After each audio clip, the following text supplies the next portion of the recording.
Hum, Let us explore our 2025 guide to finding true purpose. Together as a team, let us relaxingly recite together. If the first noble truth was the pervasive nature of suffering, or more accurately, stress, then the second noble truth is its cause, or actual exacerbation. Evolution has gifted us with a dopamine-oriented system in our underbrain that rewards for procreation with fleeting feelings of pleasure. One moment.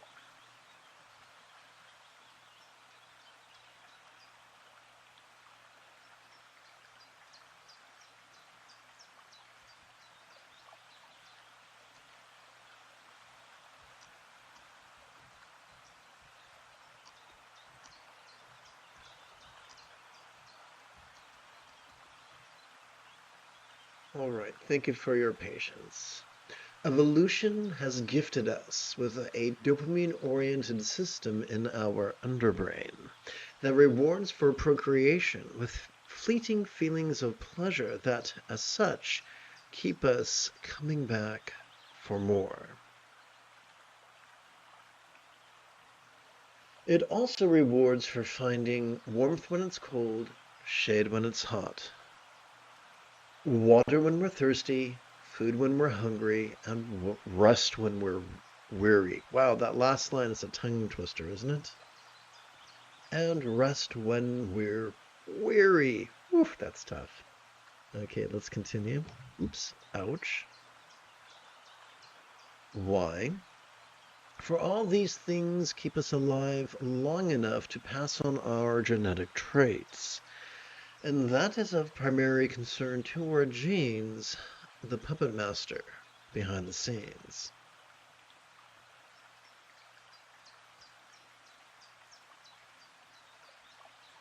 The religious folk sometimes describe the primary drives of this dopamine-oriented reward system as pushing, pulling, and clinging.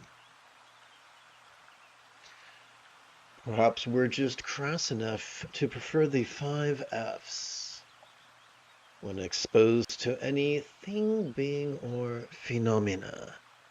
Deep within our viscera, we seem to ask, should I fuck this, feed on this, fight this, flee from this, faint before this, or fawn over this?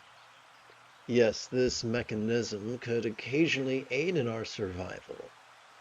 But a life defined only by survival is rather shallow and unsatisfying. You see, we also have an oxytocin-oriented system in the basement of our brain that rewards cooperation with feelings of fulfillment. When this system is our default mechanism, life could be pretty sweet. But sometimes we get stuck in our dopamine-oriented system,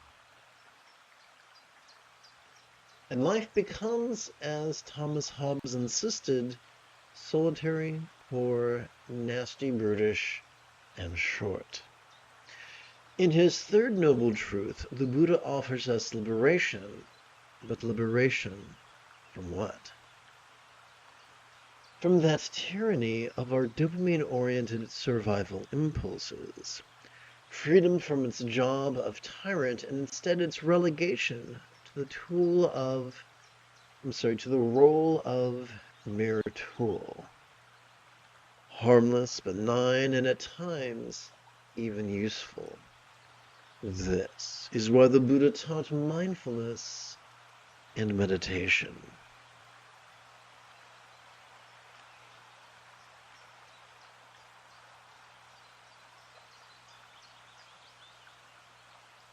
Having completed our opening lesson, it's time we shift gears.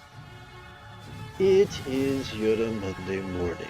Come, let us meditate like a Jedi after approximately 30 seconds of housekeeping. This is Lama Jigme Gyatso of the Buddha Joy Meditation School. For more than 30 years, I have harnessed my autistic special interests as well as my ADHD hyperfocus to spend about 8 hours a day, almost every day, studying, practicing, mastering, and reverse engineering the teachings and techniques of each school of meditation so that I can become your nerdy, neurodivergent guide to nirvana.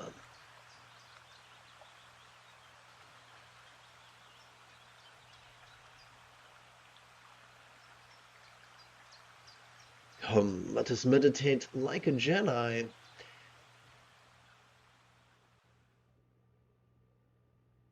Which is made possible, I should say, welcome to Meditate Like a Jedi, which is made possible due to the generosity of viewers just like you.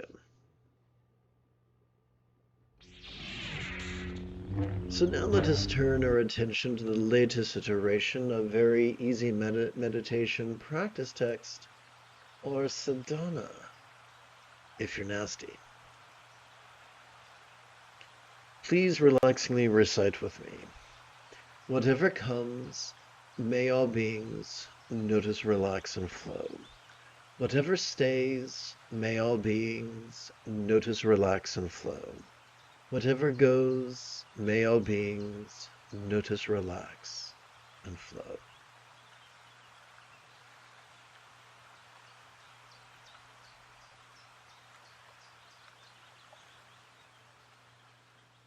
Upon the tip of our left index finger, we could rest the great knuckle at the base of our right index finger, palms up in our lap.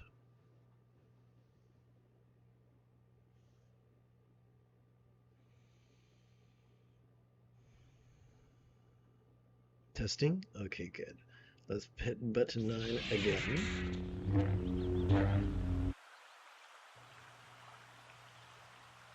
Doing so, working with our index fingers, we gently invite our real or imagined subtle energies to automatically coalesce at the crown region of our head.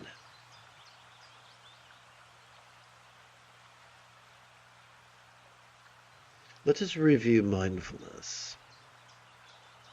Every time we inhale, whether we know it or not, we are wired to interface with the sympathetic nervous system ensconced within the middle third of our spinal cord. This sympathetic nervous system has evolved to help us to notice in a very special way. To notice vulnerably, passively, viscerally, randomly, and fleetingly.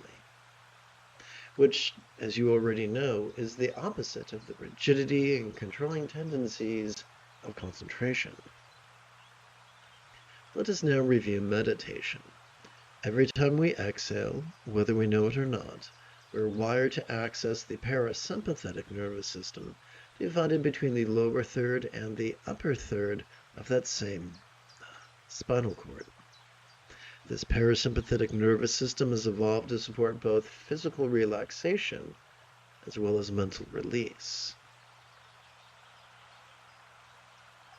We can cooperate with these structures of our central nervous system as easily as silently and mentally reciting the verb noticing during each inhalation, and silently and mentally reciting the verb relaxing during each exhalation.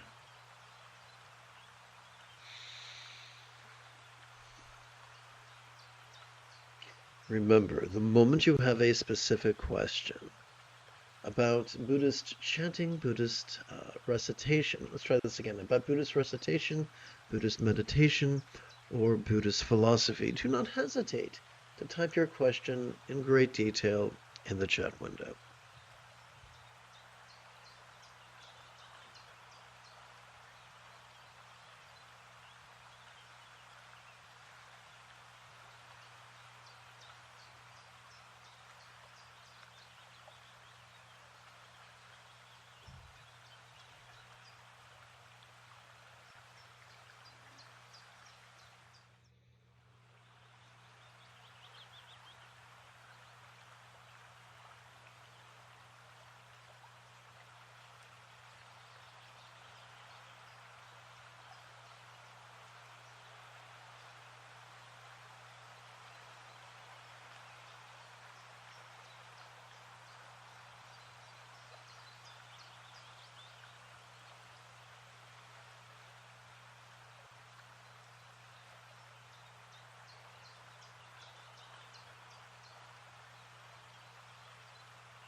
Welcome to the second quarter of this morning's live stream.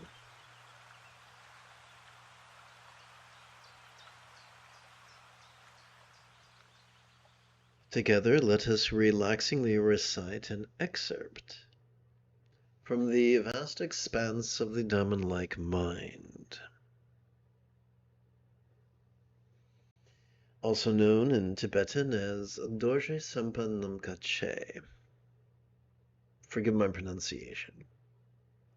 This ditty was composed about 14 centuries ago by Prahe Vajra, translated from the Tibetan by Chogyal Namkai Norbu, translated from the Italian by Adriano Clemente, adapted and amplified by yours truly.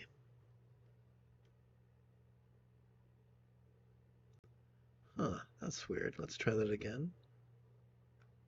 Okay.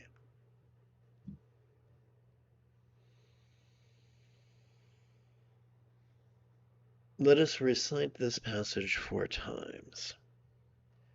Making offerings to the Guru, generosity, and all the other so-called meritorious deeds, without the power of detachment and imperturbability, become a great hindrance.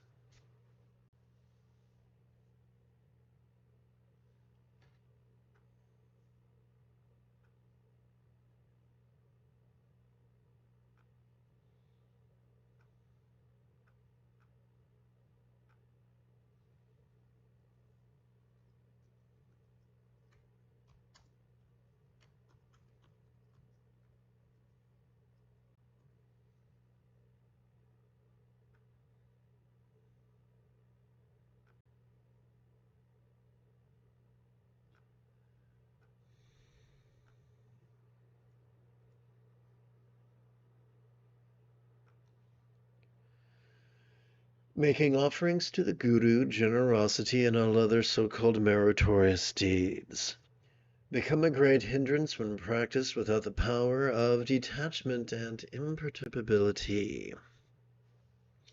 What does that mean? That means that when we practice so-called meritorious deeds with an intention of moving away from something yucky or moving towards something good, we are indulging the fundamental duality cited by the Buddha. The fundamental duality of hope and fear, dread or desire, avarice or aversion. I'm sure you get the idea. Pushing or pulling. So here's the thing. Real merit, if there is such a thing, is the spontaneous byproduct of the regular practice of mindfulness and meditation. Together, making offerings to the Guru, generosity, and all the other so-called meritorious deeds become a great hindrance when practiced without the power of detachment and imperturbability.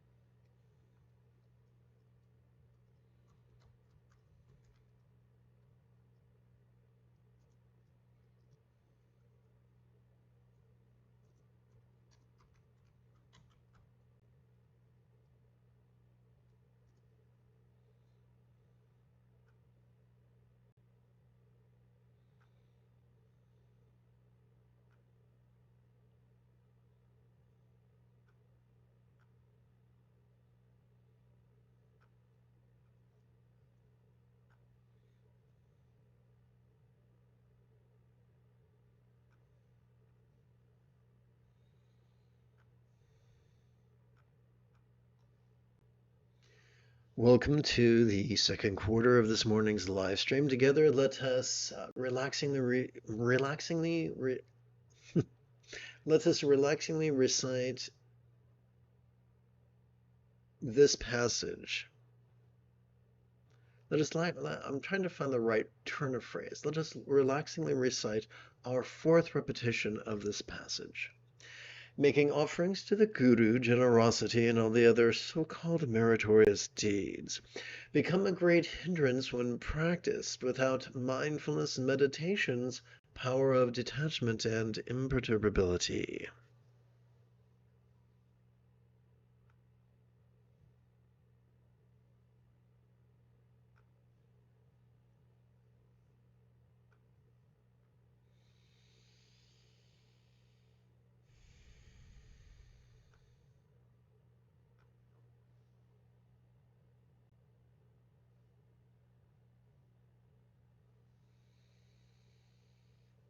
Upon the tip of our left little finger, we could rest the great knuckle at the base of our right little finger, palms up in our lap.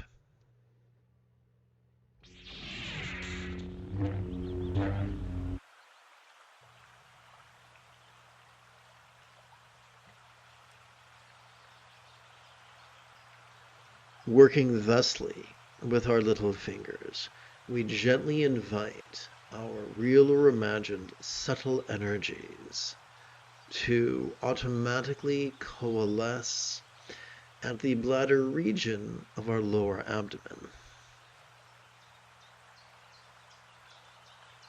Let's have a bit of review. Let's review how mindfulness works.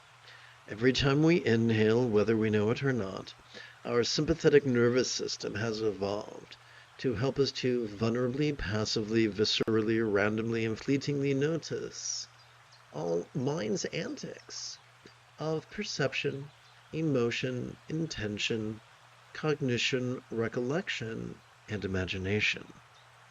Now let us consider meditation. Every time we exhale, whether we know it or not, our parasympathetic nervous system supports both physical relaxation as well as mental release. Sadly, due to a quirk in our own evolution, we kind of go through life resisting these healing processes. Thus, this is so very important, at least once every 12 hours or so, to actively cooperate with with our autonomic nervous system by silently and mentally reciting, noticing during each inhalation, and by silently and mentally reciting, relaxing during each exhalation. Remember, the moment you have a specific question about Buddhist recitation, Buddhist meditation, or Buddhist philosophy, do not hesitate to type your question in great detail in the chat window.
Excuse me.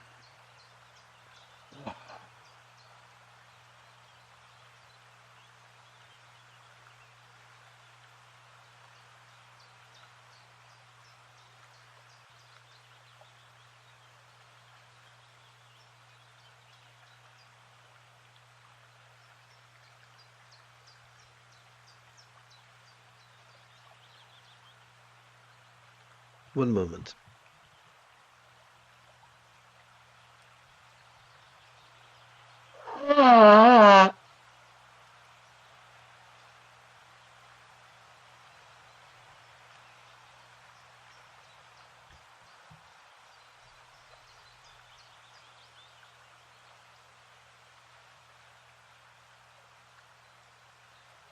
Let's try this again.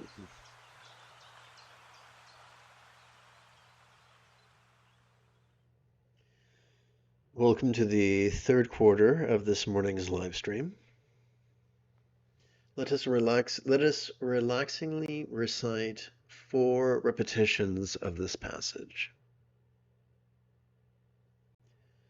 That which is expressed in this teaching could become obscured when one strives to act towards it. Thus, if it is actively contemplated, it can never be realized. So this is a final reminder that Buddha's path does not rely upon the concentration and contemplation, I should say the active concentration and the active contemplation that results in the over-reliance upon a prefrontal cortex, which exhausts it and then triggers our amygdala, the seat of anxiety and aggression. Au contraire, the Buddhist path relies upon cooperating with both facets of our autonomic nervous system, our sympathetic nervous system as we inhale, and our parasympathetic nervous system as we exhale. This is a passive system. During the inhalation, our sympathetic nervous system helps us to notice vulnerably, passively, viscerally, randomly, and fleetingly. During our exhalation, our parasympathetic nervous system helps us to physically relax and mentally release. And that is all that is required. That is exactly why in the penultimate passage of the discourse on the 4 bases of mindfulness, or actually the middling discourse on the subject, the Buddha explained that one could master this Eightfold Path, one could master enlightenment's path in as little as 7 days. Let us continue. That which is expressed in this teaching could become obscured when one strives to act towards it. Thus, if it is actively contemplating, it could, thus if it is actively contemplated, it could never be realized. That which is expressed in this teaching could become obscured when one strives to act towards it. Thus, if it is actively contemplated, it could never be realized.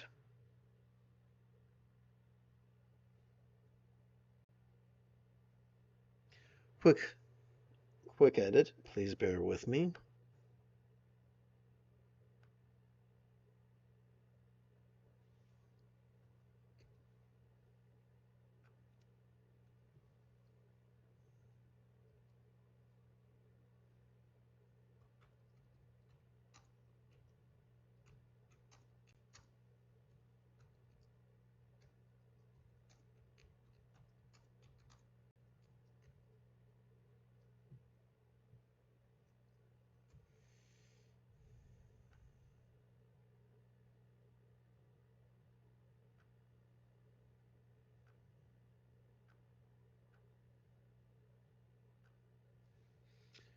Final repetition. Here we go. Oops, wrong button. Wow, come on now. That which is expressed in this teaching could be obscured when one strives to act towards it. If it is actively contemplated, it could never be realized. Thus, may we passively notice and relax.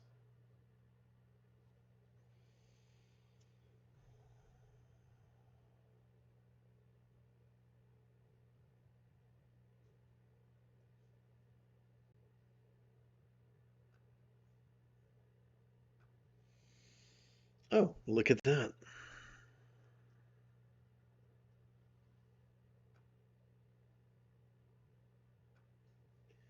We're going to do a quick edit. One moment.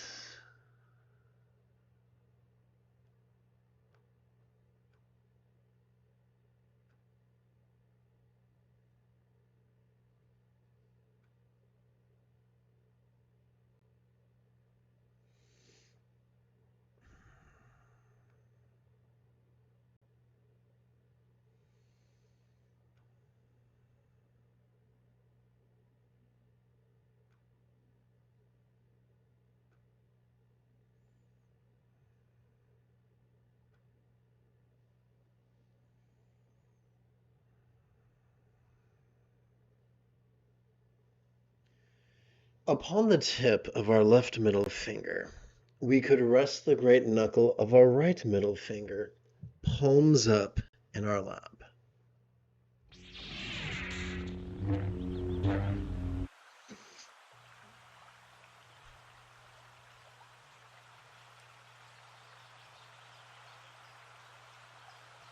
Working thus with our middle fingers, we could gently invite our real or imagined subtle energies to automatically coalesce at the heart region of our chest.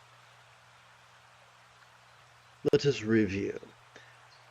Let us review mindfulness. During each inhalation, we are wired to vulnerably, passively, viscerally, randomly, and fleetingly notice all manner of phenomena, from the external to the internal, from the physical to the mental, from the pleasurable to the painful, from the interesting to the boring, from the glorious to the grotesque. Again, during each meditation, let's try that again. Let us review meditation. During each exhalation, we are wired to experience both physical relaxation as well as mental release. We cooperate with our autonomic nervous system thusly. During each inhalation, we silently and mentally recite noticing, and during each exhalation, we silently and mentally recite relaxing. The moment you have a specific question about Buddhist meditation or philosophy, do not hesitate to type your question in great detail in the chat window.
Welcome to the final quarter of this morning's live stream.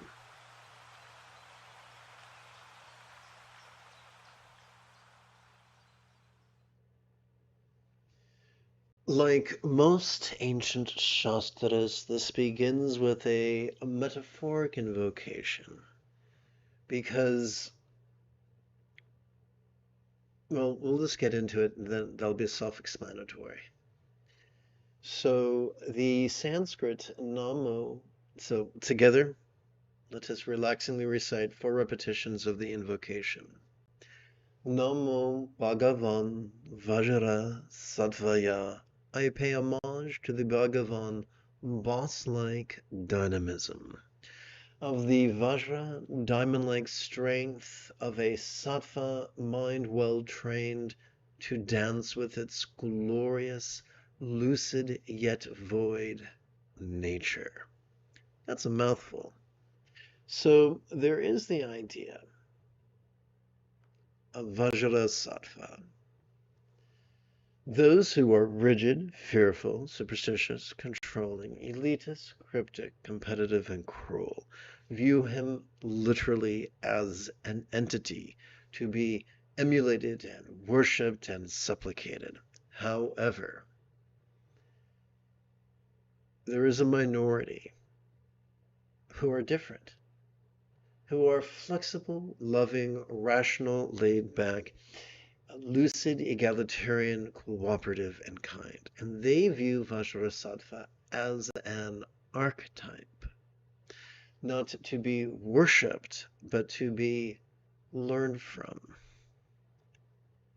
In days of yore, literacy was rare.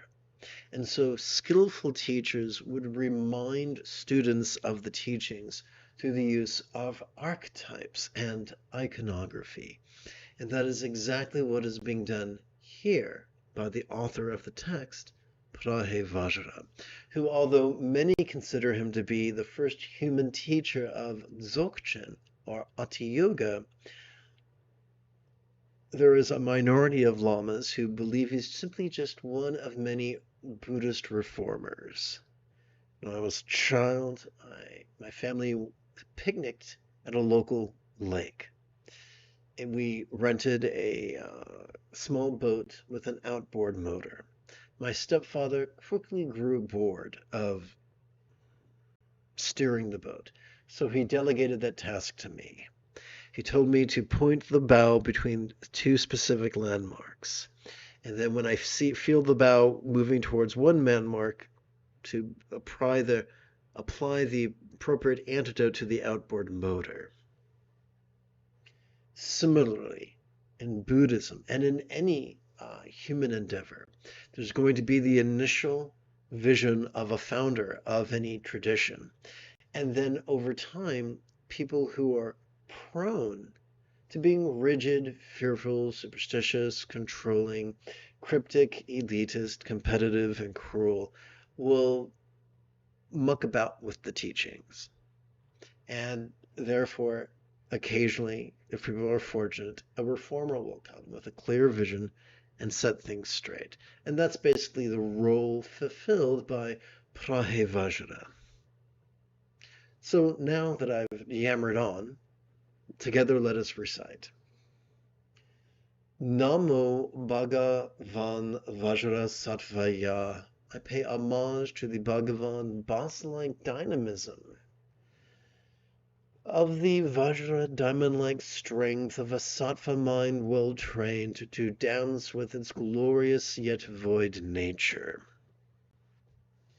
Another reformer was the South Indian Buddhist philosopher Nagarjuna, who in his Madhyamaka teachings explained that there are 2 truths, the conventional and the ultimate, that which we experience during mindfulness and that which we experience during meditation, that which we experience during our inhalation due to our sympathetic nervous system, and that which we experience during exhalation due to our parasympathetic nervous system.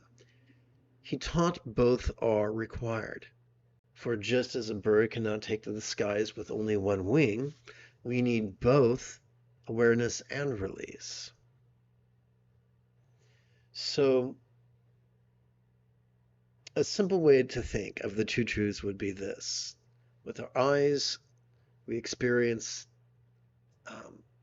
seeing that that objects can be seen yet non-graspable, that sounds can be heard yet non-graspable, sensations can be felt yet non-graspable, flavors can be tasted yet non-graspable, uh, scents can be smelled yet non-graspable, or fragrant yet non-graspable, and the internal emotions, intentions, thoughts, memories, and imaginings can be lucid yet non-graspable.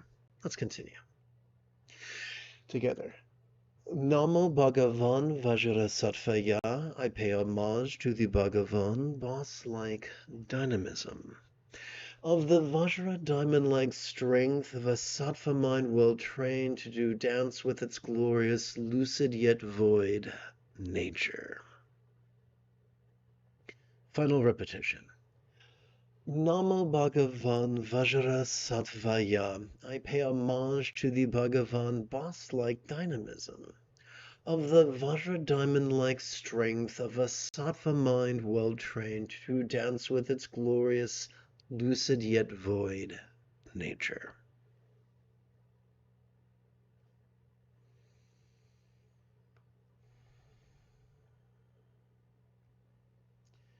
Upon the tip of our left ring finger, we could rest the great knuckle at the base of our right ring finger, palms up in our lap.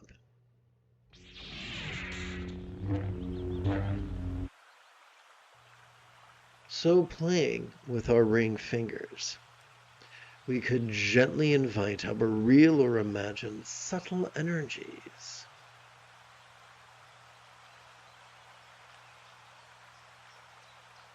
to automatically coalesce at the navel region of our mid-abdomen.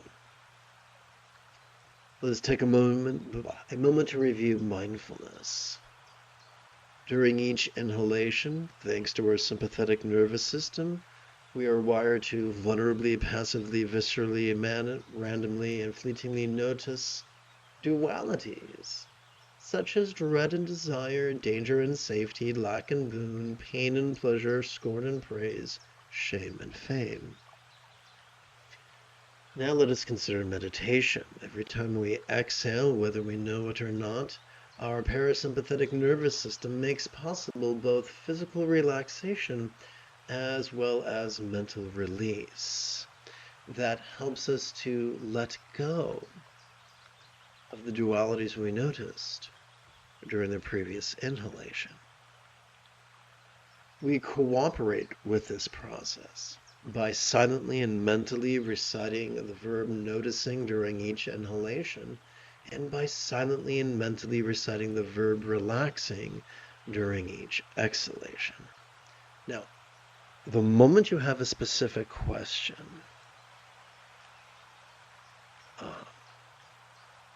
about Buddhist meditation or Buddhist philosophy, do not hesitate to type your question in great detail in the chat window. Aha! Good evening, Victor.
You have taken your first step into a much larger world. If you feel that I have earned it, you could give this live stream a thumbs up. You could even help support this channel. In approximately 9 hours, I would very much like to return to lead today's evening meditation class and group practice. And, oops, wrong button. And if you are as geeky as me, may the Force be with you always.